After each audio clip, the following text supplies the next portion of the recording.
علامہ ابن عربی رحمۃ اللہ علیہ ایک بڑے اللہ والے گزرے ہیں، فرمایا کرتے تھے کہ اللہ سبحانہ و تعالیٰ نے قرآن مجید میں فرمایا کہ وَاعْتَصِمُوا بِحَبْلِ اللَّهِ جَمِيعًا، ساری انسانیت سے کہا کہ تم اللہ کی رسی کو مضبوطی سے تھام لو، وَلَا تَفَرَّقُوا، اور ٹکڑے ٹکڑے مت ہو جاؤ، فرقہ بندی میں مبتلا مت ہو۔ فرماتے تھے کہ یہ جو جس دھرتی پر ہم ہیں، یہ جو دھرتی ہے اس نے جہنم بننا ہے۔ ہم سارے کے سارے اس وقت جہنم کی زمین پر ہیں اور جنت اوپر ہے۔ اللہ سبحانہ و تعالی نے اوپر سے قرآن کی رسی لٹکائی ہوئی۔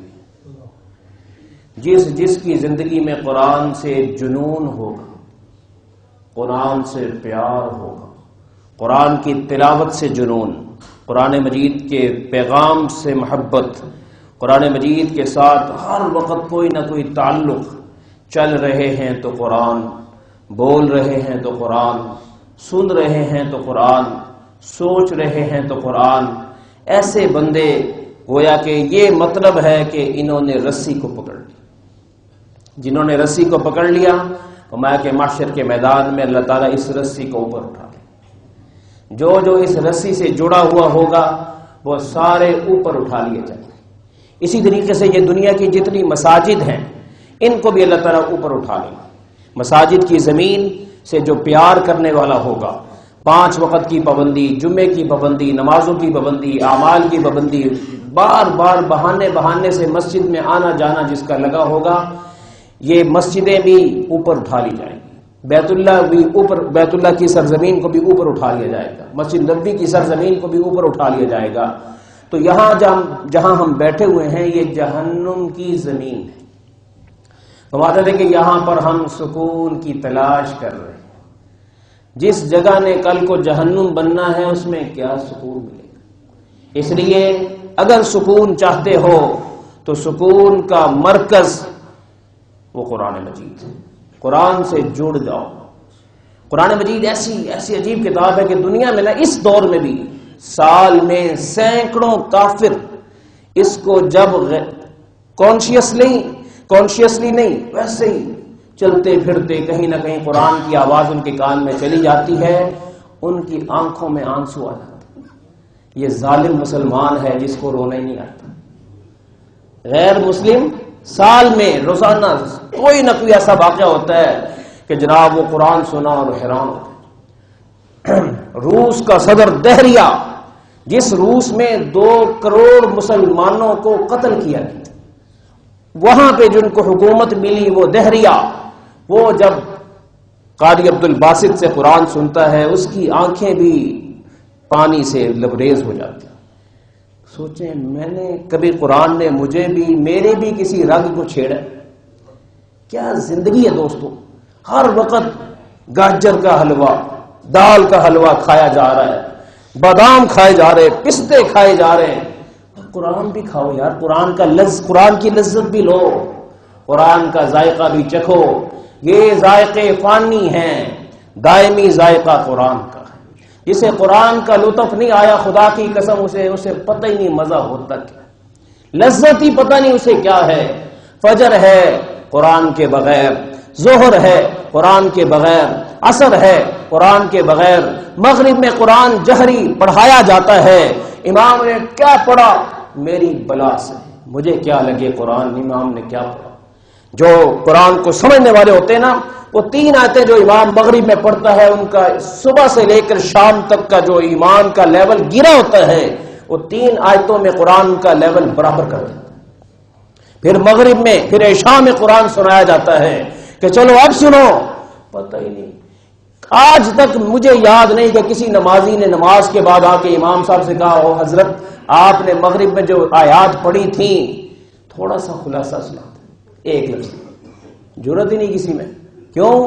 ہمیں پیسے ضرب در ضرب در ضرب در ضرب، یہ زندگی ہماری، پیسہ ہی زندگی، پیسہ ہی انجوائے کرنا، پیسے کو ہی مقصد حیات بنا لیا، ایسے انسان کو سکون کہاں سے مل سکتا ہے؟ تو دوستو، مجھے اور آپ کو پلٹ کر آنا ہے۔ ہمارے لیے سب کچھ 4,500 بڑے بڑے معجزات ہیں میرے محمد عربی صلی اللہ علیہ وسلم کے، ان میں سب سے بڑا معجزہ اعظم وہ قرآن مجید ہے۔ یار کہتے ہیں حضور سے پیار ہے جی، تو پیغمبر سے پیار ہو کیسے ممکن ہے؟ وہ کیسا پیار ہے جو قرآن سے پیار نہیں کرنے دیتا؟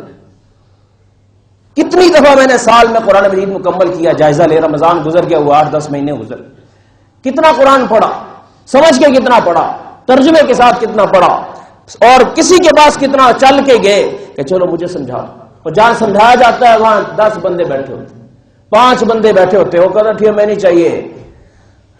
قرآن مجید سب سے بڑی کتاب بھی ہے اور سب سے مظلوم کتاب بھی، بڑا ظلم امت نے اس کے ساتھ کیا ہے۔ علامہ اقبال کہا کرتے تھے کہ امت نے اس کو مردے بخشوانے کے لیے رکھا ہے، اس میں کوئی شک نہیں کہ وہ بھی ہوتا ہے، لیکن کاش کہ ہم زندگی اس سے سیکھتے، ہم نے موت سیکھی ہے، ہم نے اسے موت سیکھی ہے، کاش ہم زندگی سیکھتے۔ یہ جینا سکھاتی ہے، بلاوا آ جائے کب جانا پڑ جائے، جانے کے لیے بیمار ہونا شرط نہیں ہوتا، جو لوگ کم بیمار ہوتے ہیں وہ ایسے ہی چلتے چلتے چلے جاتے ہیں، جو بیمار رہتے ہیں وہ شاید کچھ وقت نکال جاتے ہیں۔ اس لیے جن کو بیماری کم آتی ہے نا، کسی مان میں نہ رہیں، کسی اکڑ میں نہ رہیں اور کسی بھول میں نہ رہیں، یہاں جانا ہی جانا ہے، سب نے جانا ہے۔ اس لیے تو ابی بن کعب ہر وقت قرآن قرآن، اور پھر دعاؤں میں بھی یا اللہ حضور کی، چونکہ نبی علیہ السلام کی محفل میں قرآن جو اترا ہوتا تھا وہ سنایا جاتا تھا، انتظار کیا کرتے تھے، مسجد میں بار بار چکر لگاتے تھے کہ آج محفل تو نہیں لگی ہوئی، اس وقت کوئی محفل تو نہیں لگی ہوئی، اور متلاشی رہتے تھے کہ کوئی مجھے قرآن سنائے۔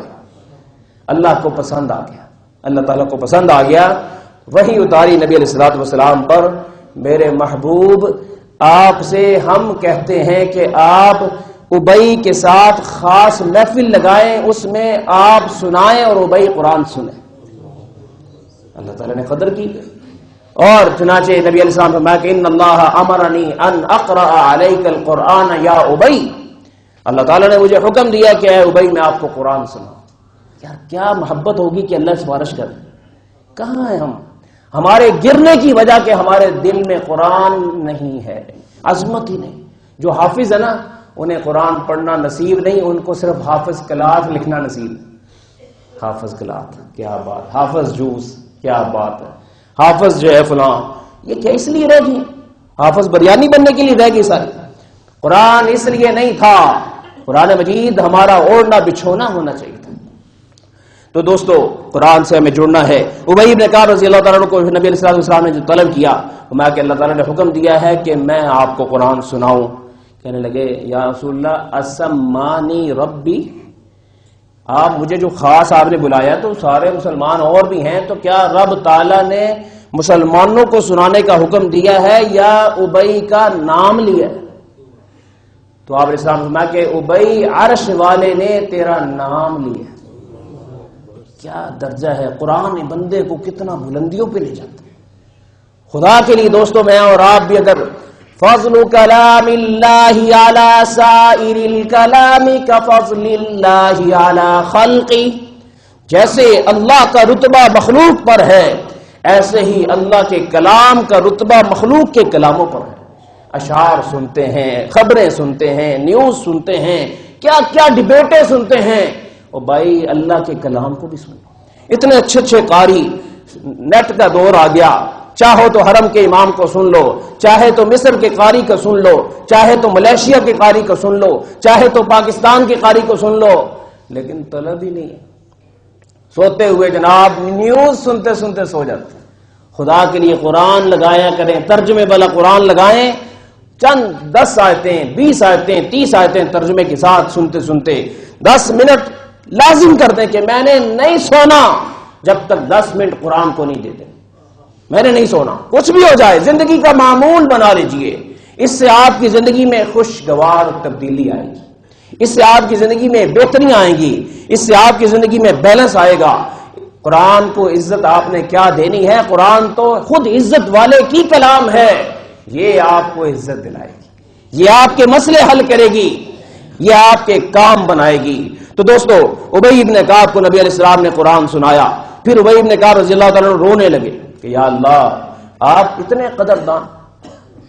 قدردان، اور پھر زندگی میں بھی قرآن مجید صحابہ ابی سے سنا کرتے تھے۔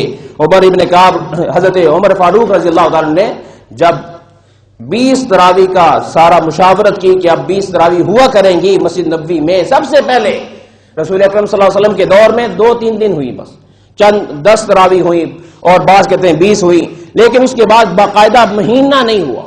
لیکن نبی علیہ السلام کے جانے کے بعد، وصال کے بعد صحابہ نے مشاورت کی کہ رسول اکرم صلی اللہ علیہ وسلم یہ فرما کے گئے تھے کہ میرا دل چاہتا ہے کہ یہ پورا مہینہ ہو، لیکن ڈر لگتا ہے کہ اللہ تعالیٰ اسے فرض کر دے اور امت نے قدر نہیں کرنی تو امت اس کی وجہ سے کہیں اللہ کے عذاب میں نہ آ جائے۔ تو اس لیے فرمایا کہ رسول اللہ چاہتے تھے۔ ایسے ہی نبی علیہ السلام نے ایک بات اور بھی فرمائی، لولا ان اشق على امتی لامرتهم بالسواک عند كل وضوء۔ فرمایا کہ امتیوں، اللہ تعالیٰ کو ہر اس نمازی کے لیے، نبی علیہ السلام نے فرمایا جو نماز پڑھتا ہے، وضو کرتا ہے لیکن مسواک نہیں کرتا، فرمایا کہ مسواک کے ساتھ وضو کیا کرو، میرے اختیار میں ہوتا تو میں امتیوں تم پر اس کو فرض کر دیتا، کیونکہ یہ مسواک کا عمل تمہارے لیے دین میں بھی اور دنیا میں بھی اللہ کے کرم کے نزول کا ذریعہ۔ لیکن ہمارے یہاں کہتے ہیں ہم ٹوتھ پیسٹ کرتے ہیں، کرو یار، کس نے منع کیا ہے؟ مسواک کی کریں، اس کے اپنے مقاصد ہیں، اس کا اپنا مقصد ہے۔ مسواک ہر نماز کے ساتھ، مسواک گھر میں داخل ہوتے ہوئے، مسواک سوتے ہوئے، اپنے بچوں پر ابھی سے اس کی کڑی نظر رکھیے، اس کی عادت بنائیے۔ مسواک کے ادنا فوائد میں سے علماء نے جو تجربہ کیا ہے، فرمایا کہ مسواک کا ایک فائدہ یہ ہے کہ اس بندے کی زندگی کی جو آخری لمحات ہوتے ہیں اس میں جب کوئی بھی اس کے پاس نہیں ہوتا، حتیٰ کہ اگر موت کا وقت آ جائے، کلمہ پڑھانے والا، کلمہ یاد دلانے والا کوئی نہ رہے، پروردگار ملک الموت سے ہی کہتے ہیں کہ تو پہلے کلمہ پڑھا پھر روح نکال۔